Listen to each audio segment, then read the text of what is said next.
네, 이미 간 종목 말고 이제 갈 종목 어디 없을까 고민하시는 분들은 오늘의 잠금 해제와 함께 보시면 좋을 것 같습니다. 그로스 리서치의 김주영 연구원 함께하고 있습니다. 연구원님 어서 오세요. 안녕하세요. 네, 연구원님께서 오늘 또 직접 발품을 팔아서 어떤 종목들 가지고 오셨을지 잠시 후에 만나보기로 하겠고요. 머니맵 먼저 살펴보고 오겠습니다. 네, 오늘 코스피가 좀 지지부진한 흐름 이어가고 있는 가운데 약보합으로 전환하는 모습도 보여주네요. 장 초반만 해도 반도체 종목들 상당히 뜨거운 시세를 뿜어주는가 했는데 삼성전자가 0.5% 빠지고 있습니다. SK하이닉스는 0.8% 강세 속에서 소부장단에선 HPSP만 1.06% 약세. 그럼에도 불구하고 엔비디아의 사상 최고가 터치에 힘입어서 이수페타시스는 6.61% 여전히 강한 상승 탄력 유지를 해주고 있습니다. 장 초반만 해도 반도체와 2차 전지 쪽으로 좀 수급이 쏠리나라는 생각이 들었는데 그 수급이 제약바이오로 순식간에 몰리고 있습니다. 삼성바이오로직스가 2.5% 큰 덩치에도 불구하고 오늘도 잘 나아가고 있고요. 알테오젠 1.7%, 유한양행도 4% 급등 나오고 있습니다. SK바이오팜도 장 초반만 해도 보합권 내에서 지지부진한 흐름이었는데 3.52% 강세고요. 리가켄바이오도 4%대 강세 흐름 띄면서 의료기기 섹터까지 그 훈풍 함께 번지고 있습니다.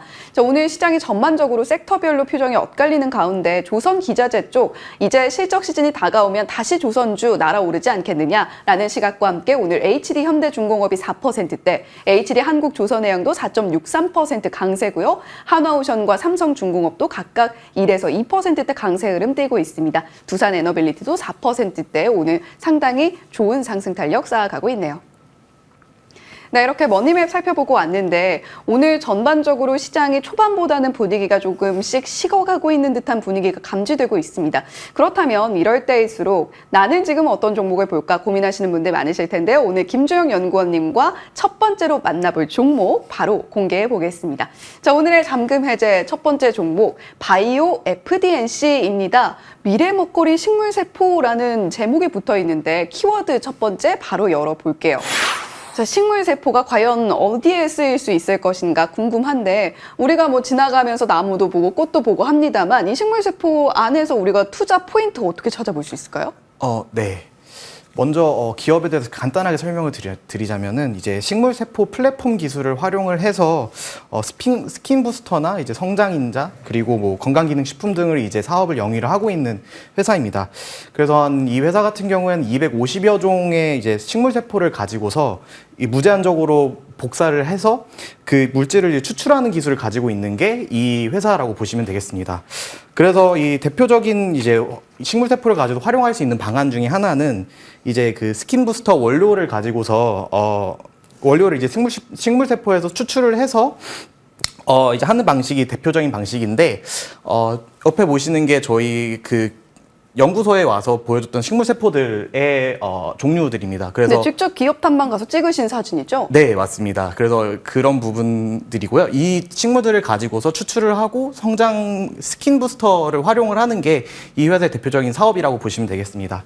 그래서 이 스킨 부스터 같은 경우에는 저희가 보통 알고 있는 뭐 EGF나 PDRN 이런 부분에 이런 부분을 식물에서 추출을 해서 사용을 하게 되는데 식물세포를 추출을 해서 스킨버스터 원료를 만든 후에 이 회사는 이제 OEM이나 ODM 업체로 넘기고 결국에 엔드 고객사는 이제 그 피부과나 성형외과에 이제 공급이 되는 게 이 회사의 핵심 사업이라고 보시면 되겠습니다.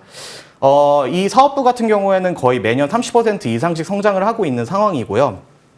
그리고 올해 같은 경우에는 특히나 인도네시아, 인도, 그리고 베트남, 태국 등과 같은 바이어에서 해외 수출 물량이 확대가 기대될 것으로 보이기 때문에 30% 이상으로도 더 바라볼 수 있을 만한 성장 여력이 있다라고 보시면 되겠습니다. 예, 식물세포를 이용한 플랫폼 기술을 활용해서 피부 재생을 돕는 EGF라던가 우리가 뭐 최근에 또 많이 들었던 PDRN, 이 연어주사라고 하는 PDRN 성분을 식물에서 추출을 한다라는 점이 포인트일 텐데 보통 이 PDRN 같은 걸 식물에서 추출하는 기술이 보편적인가요? 아닙니다. 저희 이 회사밖에 없고요. 연구소단에서만 있는 식물 추출 기술이 있긴 하지만 최초로 전 세계에서 유일하게 상용화된 기업은 이 바이오 FDNC밖에 없는 걸로 알고 있습니다. 예, 이제는 연어 정소에서 추출한다고 알려져 있는 PDRN에서 식물 세포에서 추출할 수 있는 PDRN 상용화까지 만들어내고 있는 바이오 FDNC다라는 부분 포인트로 짚어주셨고요. 두 번째 포인트로 이어가 보겠습니다. 자, 그렇다면 이렇게 추출한 성분을 피부에 어떻게 흡수시킬 것인가? 이 부분이 또 요즘 화장품 업계의 화두거든요. 마이크로니들 패치를 또 이용해서 흡수시킬 수 있는 방법들이 연구를 하고 있나 봐요? 네, 맞습니다. 마이크로 니들 패치에 대해서 간단하게 먼저 설명을 드리자면은 예. 네. 마이크로 니들 패치 같은 경우에는 미세한 바늘을 이제 패치 형태로 몸에 붙여서 그 약물을 전달을 하는 기술이라고 보시면 되겠습니다. 그래서 대부분 이 스킨 부스터에 활용되고 있는 말씀드렸던 EGF나 PDRN을 마이크로 패치의 원료로 사용을 하게 되고요. 지금 현재 한 5만 개 정도를 생산할 수 있을 만한 여력을 가지고 있는 캐파를 증설하려고 지금 노력 중에 있는 상황입니다. 그래서 매출액 기준으로 한 500억 원 이상을 기대를 할 수 있을 만한 생산 능력을 보유하게 되고요. 그래서 현재 매출액으로는 105억 원이 나오고 있지만 앞으로 나올 수 있는 매출액 캐파가 500억 이상이 나오기 때문에 그 퀀텀 점프를 기대할 수 있을 만한 부분이라고 보시면 되겠습니다. 그래서 이제 공장 증설도 이제 하게 되면은 현금이 필요하게 되는데 이 회사 같은 경우에는 450억 정도의 현금이 이미 보유하고 있는 상태여서 추가 증설을 하기 위해서는 한 200억 정도의 현금으로는 충분하다라는 말을 했고 이 450억 가지고도 충분하게 공장 증설까지 완료할 수 있어서 추가적인 자금 조달도 없기 때문에 앞으로도 더 성장할 수 있으면서도 위험도 낮은 상황이라고 보시면 되겠습니다. 예, 바이오 FDNC. 지금 이 시장의 성장성에 대해서 함께 이야기를 해주셨는데 특히나 우리가 세계 최초라는 단어에 참 민감하게 반응을 합니다. 식물세포 플랫폼 기술을 이용해서 PDRN을 추출하고 또 그를 상용화한 것은 세계 최초다라는 부분 한 번 더 강조를 해주셨고요. 지금 뭐 마이크로 니들 패치 같은 경우도 연간 500만 개 생산 제조 기반을 마련을 하고 있고 지금 시가총액이 한 1,000억 정도 덩치를 가지고 있는데 매출이 한 500억가량 그러니까 시가총액의 한 절반가량이 매출로 나와줄 수 있을 것으로 보여진다라는 부분까지 함께 말씀을 해주셨습니다. 자, 그렇다면 세 번째 포인트, 영업 레버리지인데요. 돈을 벌 수 있다면 얼마나 벌 수 있을 것인가, 매출액은 얼마나 증가를 해줄 수 있을 것인가 이 부분도 관전 포인트가 될 것 같아요. 네, 맞습니다. 이 회사의 또 식물세포 중에서 좀 재밌는 것 중에 하나가 이제 초기 식물세포 구축을 하는데 비용은 많이 들지만 나오는 이제 추가적인 재료 비용들은 거의 제로에 가까운 제로까지는 아니지만 어느 정도 낮은 상태로 유지를 할 수 있다는 게 좀 이 식물세포 사업의 장점이라고 보시면 되겠습니다. 그래서 한 200억에서 250억 정도의 매출액이 나올 경우에는 영업이익률이 한 35에서 38% 정도까지 나오고요. 매출액이 한 500억 원 이상 갈 경우에는 영업이익률이 한 50% 이상까지 갈 수도 있다라는 게 갈 수 있을 만한 회사라고 보시면 되겠습니다. 그래서 매출액이랑 매출액이 꾸준히 증가를 하면서 영업이익도 같이 이제 가파르게 증가를 할 수 있는 부분이 이 회사의 관전 포인트라고 보시면 되겠습니다. 예, 앞으로 꾸준한 성장세를 보여줄 수 있을 것으로 기대가 되는 그러한 회사겠구나라는 생각이 드는데요. 목표가도 한번 들어볼까요? 네, 일단 제가 가져온 목표가는 25,000원 정도로 가지고 왔고요. 지금 현재 올해 나올 만한 실적으로 봤을 때 2,000억에서 2,500억 정도까지 시가총액이 나올 수 있다라고 보는 게 저의 관점이고 그래서 이걸 나눴을 때가 25,000원 정도 나오고 더 그 이후부터도 충분하게 매출이 나올 수 있을 만한 여력도 충분하기 때문에 중장기적인 관점에서 보시는 것을 권유드리도록 하겠습니다. 예, 중장기적인 관점에서 목표가 25,000원 제시를 해주셨고요. 저희 유튜브에 써미님께서 재무가 좋네요. 눈여겨봐야겠네요. 공부해볼게요. 라고 또 코멘트를 남겨주셨습니다. 지금 뭐 바이오 FDNC 같은 경우는 증권가에서 많이 커버를 하고 있는 종목은 아닌데 김주영 연구원님께서 직접 발품을 팔아서 또 앞에서 보신 사진처럼 다녀오셨기 때문에 오늘 또 저희 잠금해제 시간을 통해서 말씀을 해주셨습니다. 자, 두 번째 종목으로 이어가 보겠습니다. 이번 종목은요, DKND입니다. 제2의 백산이 될까? 라고 제목이 붙어 있는데 첫 번째 키워드 바로 열어볼게요. 자, 증설입니다. 증설 이 키워드 어떻게 볼까요? 네. 지금 이 회사에 대해서 간단하게 또 먼저 설명드리면 합성 피혁을 만드는 회사라고 보시면 되겠습니다. 합성 피혁 같은 경우에는 이제 실제 가죽 대신에 이제 인조 가죽을 만드는 것을 이제 합성 피혁이라고 보시면 되겠고요. 이 합성 피혁의 원재료로 사용되는 부직포를 또 이 회사에서 만들고 있고 그 이후에 또 모자 OEM도 하고 있는 회사라고 보시면 되겠고 주요 전방 시장으로 봤을 때는 이제 패션이나 이제 자동차 그리고 헤드셋 이런 쪽으로 이 합성 피혁이 납품이 됩니다. 그래서 최근에는 이제 명품 시장 쪽으로도 더 이제 발넓게 하고 있는 게 이 DKND라고 보시면 되겠고요. 최근에 이제 베트남 공장인 DK 비나 같은 경우에는 공장 업그레이드를 이제 진행을 하고 있습니다. 전방 시장 고객사에서 이제 친환경 소재에 대해서 요청이 이제 많이 들어오고 있는 상황이기 때문에 지금 핵심 고객사 중에 하나인 상팡, 이제 삼방화학이라는 회사와 함께 친환경 부직포를 만드는 독점 납품하기로 하는 장기 공급 계약을 맺어놓은 상태입니다. 그래서 이와 관련해서도 생산 효율을 높이고 또 친환경 소재와 함께 그 라인 개조를 진행하고 있기 때문에 눈여겨 보실 만한 포인트라고 보면 되겠고요. 한 개 라인당 한 200억, 220억 정도 나오는데 지금 라인을 증설하게 됐을 경우에는 290억 정도까지 매출이 나올 것으로 이제 기대를 하고 있고요. 그 영업이익률도 15%에서 20%로 크게 늘어나는 부분도 있기 때문에 이런 부분들이 성장을 지속할 수 있을 만한 포인트이기 때문에 가지고 온 포인트라고 보시면 되겠습니다.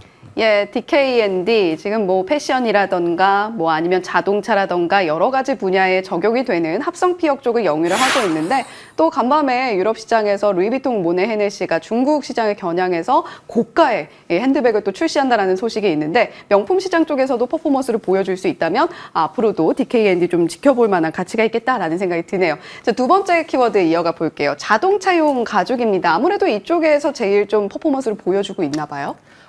네. 이 회사 같은 경우에는 지금 자동차 가죽과 관련해서는 지금 친환경 쪽으로도 넘어가려고 하고 있는 추세를 보이기 때문에 그 자동차 쪽이나 이제 명품 쪽에서 원하는 요구 사항들은 이제 버섯 가죽이나 이제 식물성 가죽들을 활용을 해서 가죽을 만들어 달라라고 이제 요청을 하고 있는 상황입니다.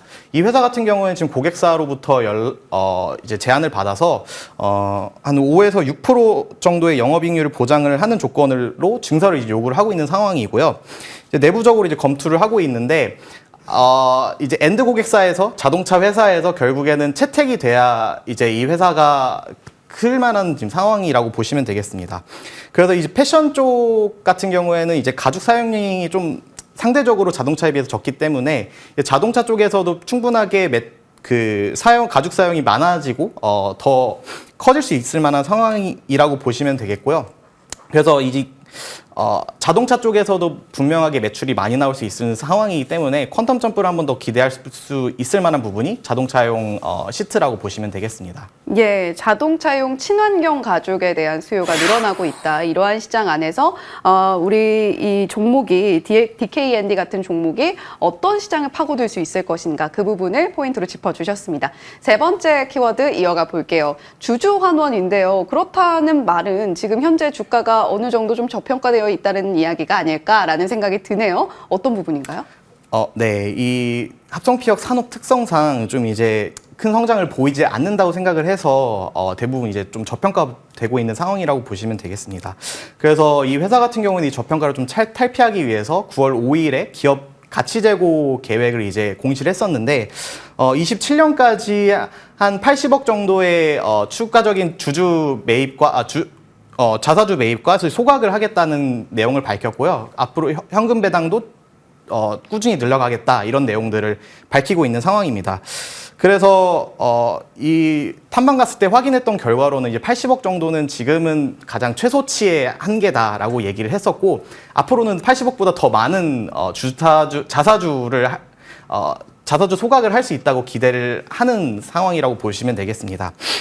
그래서 경쟁사인 백산 같은 경우에는 보시면은 올해 초에 한 10,000원대를 유지를 하다가 올해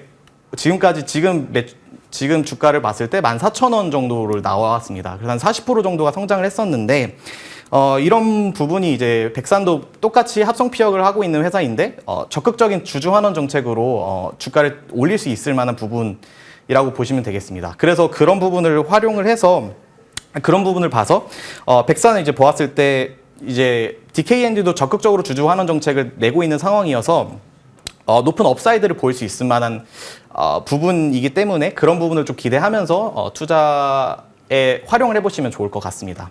예, DKND 우리가 주요한 투자 포인트로 참아볼 만한 내용들은 많은데 주가가 좀 아쉽다라는 이야기를 해주셨어요. 그렇다면 주가를 어떻게 좀 끌어올려 줄 수 있을 것인가?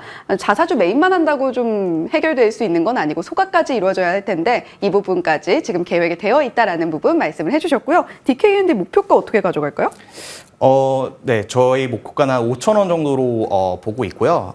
내년 이제 실적 성장 속도랑 올해 실적 성장 속도가 굉장히 긍정적이기 때문에 그런 부분을 좀 눈여겨 보시면 좋을 것 같고, 성장성에 비해서 또 저평가되어 있기 때문에 적극적인 주주 환원 정책을 통해서 충분히 이제 높은 상방을 또 가져갈 수 있는 회사이다 보니까 좀 5,000원 정도의 주가가 적정하지 않겠냐라는 생각에서 해당 목표가를 제시해 드렸습니다. 예, 지금 좀 저평가가 되어 있다라는 것을 감안할 때 목표가 5,000원 바라보면 어떻겠나라고 이야기를 해주셨습니다. 자, 오늘 두 종목 잠금 해제, 화요일에 잠금 해제였고요. 그로스 리서치의 김주영 연구원과 이야기 나눠봤습니다. 오늘 말씀 고맙습니다. 네, 감사합니다.